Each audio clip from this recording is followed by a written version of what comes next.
వెంకటేశాయ. శ్రీ వెంకటేశ్వర వ్రతకల్పం 3వ అధ్యాయం. వశిష్ఠుల వారు చెప్పారు. ఏమని చెప్పారు? ఫస్ట్ అధ్యాయం ఏమో స్వామివారు చెప్పారు, 2వ అధ్యాయం విశ్వామిత్రుల వారు చెప్పారు. ఇప్పుడు వశిష్ఠుల వారు చెప్తున్నారు.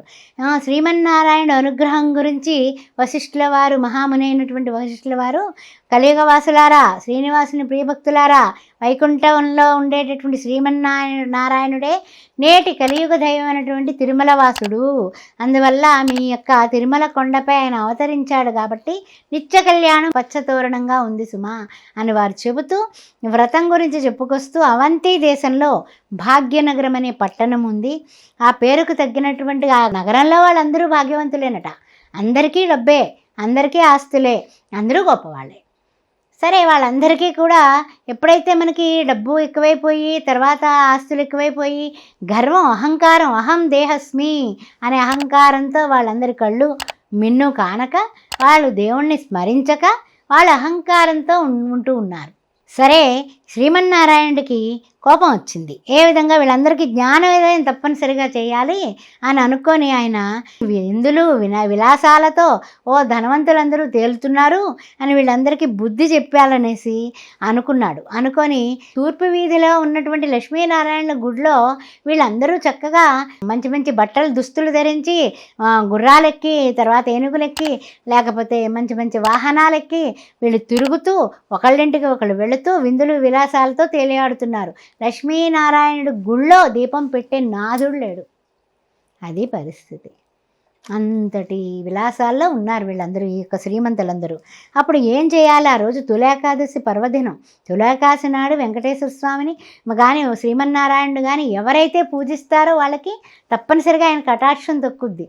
అలాంటిది వీళ్ళందరూ ఇందులోని విలాసాల్లోని రకరకాలుగా ఉన్నారు. అలాంటప్పుడు ఇంక ఏం చేయాలనుకున్నా, బ్రహ్మాండమైన కుంభవృష్టి కురిపించేస్తే ఎవ్వరూ కూడా అంత మబ్బులు, అంత కుంభవృష్టి, మొత్తం వీళ్ళ మేడలు, మిద్దులు అన్నీ కూడా తేలిపోతున్నాయి. దాంట్లో మునిగిపోతున్నారు అందరూ కూడా. మొత్తం అన్నీ కూడా నా బంగారం అంటాడు ఒకడు, నా ఇల్లు అంటాడు ఒకడు, నా వాకిలు అంటాడు ఒకడు, నాదంటాడు, అది అంటాడు, ఇదంటాడు, పెళ్ళం అంటాడు, పిల్లలు అంటాడు.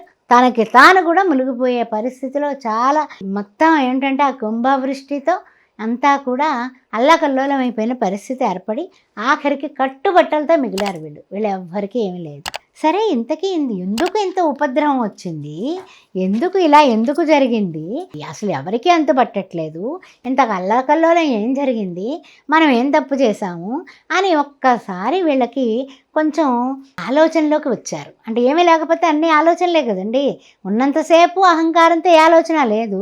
వచ్చి వీళ్ళు ఏం చేశారంటే, ఊరి చివరిన ఉన్న పూరిపాకలన్నీ చక్కగా ఉన్నాయి, మన మేడలు, మిద్దులు అన్నీ కూలిపోవడం ఏమిటి, అన్నీ కూడా ఈ యొక్క వర్షంలో కొట్టుకుపోవడం ఏమిటి, వాళ్ళందరూ ఏమీ లేని వాళ్ళు, ఎందుకు చేతకాని వాళ్ళు, మన దగ్గర పనిచేసేవాళ్ళు, వాళ్ళందరూ బాగోవడం ఏంటి, మనవన్నీ కూడా మునిగిపోవడం ఏమిటి, ఇలా అయిపోవడం ఏమిటి అనేసి ఒక ఆలోచనకు వచ్చి అందరూ కూడా భగవంతుడు లీల ఏమిటి అనేది ఆలోచిస్తూ వచ్చారు. ఒక మెరుపు మెరిసి అదృశ్యవాణి ఈ విధంగా పలికింది. మూర్ఖులారా, మీకు మీ సంపదలు గొప్పవని తలుచుకోవడం జరిగింది. ఆ పూరి గుడిసెలో ఒకే ఒక భక్తుడున్నాడు, దేవయ్య. అతను లక్ష్మీనారాయణ నిలయం అయినటువంటి తూర్పు వీధిలో ఉన్న నా యొక్క ఆలయానికి వచ్చి రోజు దీపం పెడతాడు. అందువల్ల పూరి గుడిసెల్లో ఉన్న వాళ్ళందరినీ నేను రక్షించేశాను.